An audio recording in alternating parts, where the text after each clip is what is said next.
E dentro desta situação que aponta para uma ligeira melhora da nossa economia, um produto que é muito impactado por esse cenário econômico, sabe qual é? Leite, porque ele depende de uma melhora de renda das famílias. Vamos saber os detalhes sobre o leite que você está vendo aí na tela. Teve alta de 20% no preço pago ao produtor em 2022. Quem entende de leite é a Natália Grigol, que é pesquisadora do CPE e a nossa convidada aqui no Hora H do Agro, na Jovem Pan News. Natália, prazer em vê-la, seja bem-vinda. Oi, Kellen, prazer estar com vocês, prazer estar com todos, na verdade. Obrigada pelo convite. Uma satisfação recebê-la e a gente está aqui trazendo notícia de redução na taxa de desemprego do Brasil e melhora na criação de vagas no setor agropecuário. IPEA revisando a previsão de PIB de 2022. E a gente está vendo aqui na tela que o preço do leite ao produtor subiu 20% neste ano já. Minha questão para você é: está melhorando a renda do agricultor, produtor de leite, diante desse cenário? Conta pra gente o que esses 20% estão nos dizendo, hein? Kellen, difícil de responder essas perguntas assim de forma direta, né?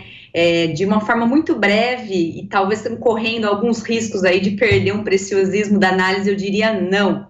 Né? Isso porque o custo operacional efetivo da atividade de leite, segundo as pesquisas do CPE, ele tem subido continuamente desde janeiro de 2019.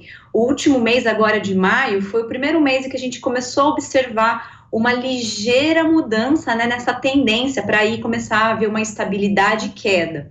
Então, nesses últimos 3 anos, o produtor de leite ele conviveu com margens bastante espremidas, né? E isso está por trás de toda essa alta que a gente tem observado.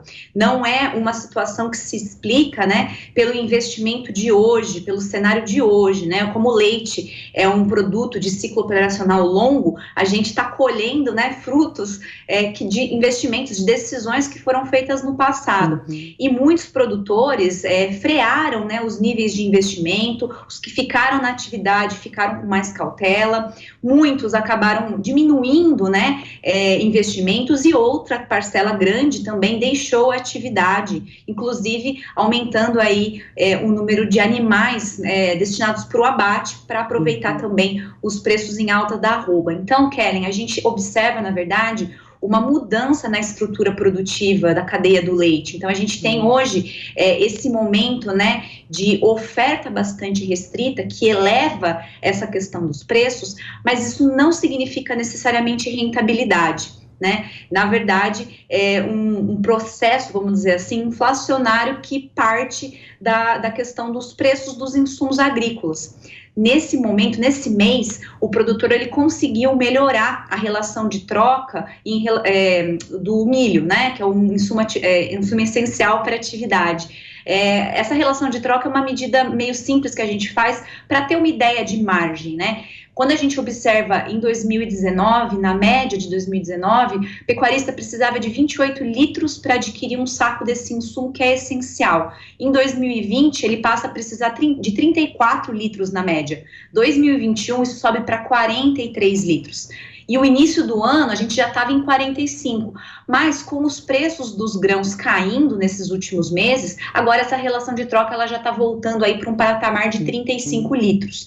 O que eu quero dizer com todas essas informações, né? Que essa tendência, né, de melhoria na margem, ela começa a aparecer agora, mas como eu disse, não necessariamente ela vai significar uma rentabilidade, porque faz 3 anos que o produtor amarga, né, margens espremidas. Então tem muita gente que vai aproveitar esse momento um pouco melhor, né, de preços e de relação de troca, para fazer caixa, para cobrir o buraco de meses anteriores. Interessante. Então, anotei aqui, a tendência de melhoria na margem para o produtor de leite tende a aparecer a partir de agora. E é muito legal que a gente possa explicar para a nossa audiência aqui na Jovem Pan, porque quando a gente vê uma mensagem assim, preço do leite pago ao produtor sobe 20,6%, a primeira impressão é que, poxa, está dando bastante lucro, está sendo bastante rentável. E o que a Natália está aqui nos dizendo é que os custos de produção, por exemplo, com a ração animal, com a alta dos grãos, acabaram impactando demais essa atividade que ficou com margens estreitas, pelo menos nos últimos 3 anos, e levou, inclusive, alguns agricultores a fazerem um abate desses animais porque não conseguiam se manter na atividade. E é por isso que você explica para a gente que essa alta também deriva de uma menor produção, Natália. Diminuiu a produção de leite no Brasil?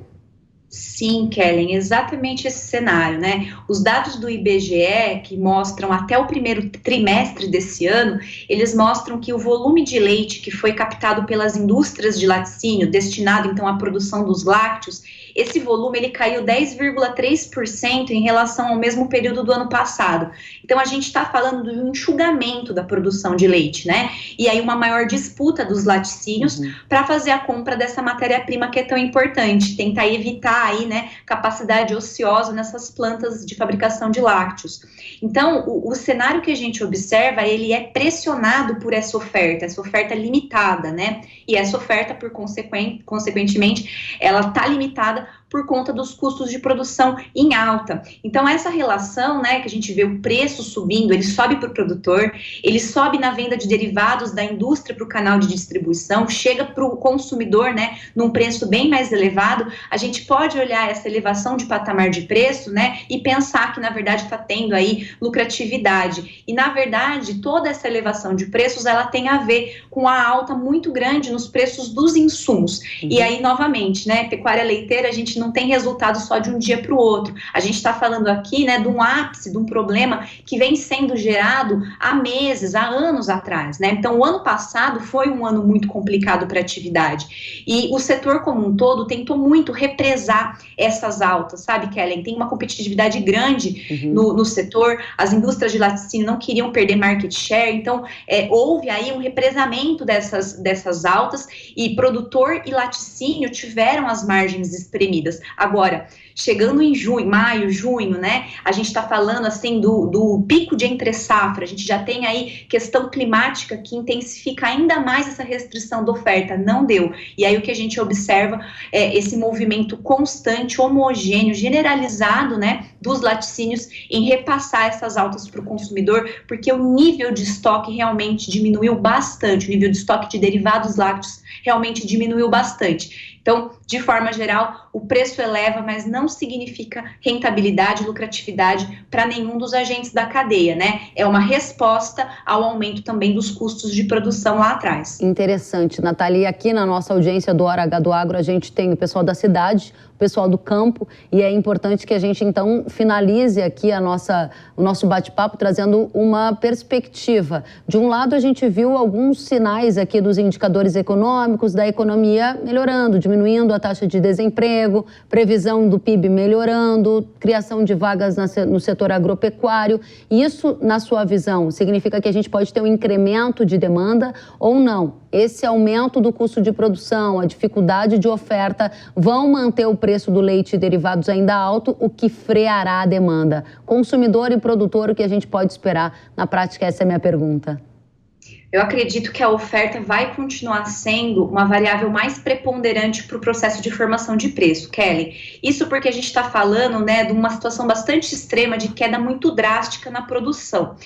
Mas a gente pode pensar aí que esse cenário não vai durar para sempre. Então, sazonalmente, a gente observa que os preços tendem a cair com o retorno das chuvas da primavera, o que isso aconteceria lá por meados de setembro, né? Então, a gente ainda tem aí 2, 3 meses para lidar com os efeitos da entre-safra. Porém, se a gente continuar num cenário de grãos, né, de barateamento desse preço desse grão, a gente pode ter sim um incentivo a mais para o produtor fazer um investimento e melhorar os níveis de produção.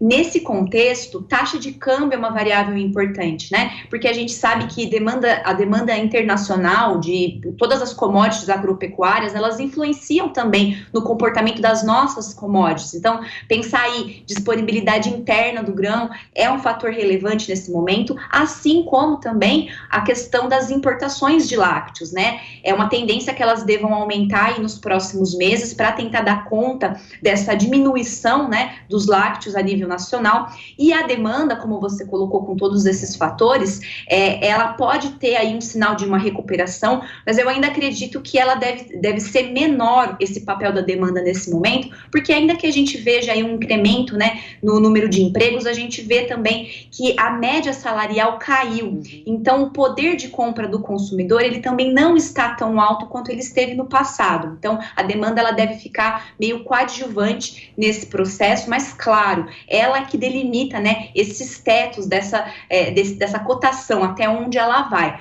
Mas, por enquanto, eu tendo a analisar que é a oferta o fator preponderante. E ela pode mudar, né? Com certeza, até a partir das chuvas da primavera, a gente pode ver uma mudança. Antes disso, tem esses outros fatores que podem ou melhorar, né, esses preços, ou então demorar mais para que a gente veja essas cotações voltando a patamares mais baixos. Natália Grigon, um prazer recebê-la aqui no Hora H do Agro. Jovem Pan News agradece a sua presença. Volte sempre, Natália, que é pesquisadora do CPEA. Até a próxima, Natália. Eu que agradeço, Kelly. Um abraço a você e a todos que nos assistem. Nós que agradecemos.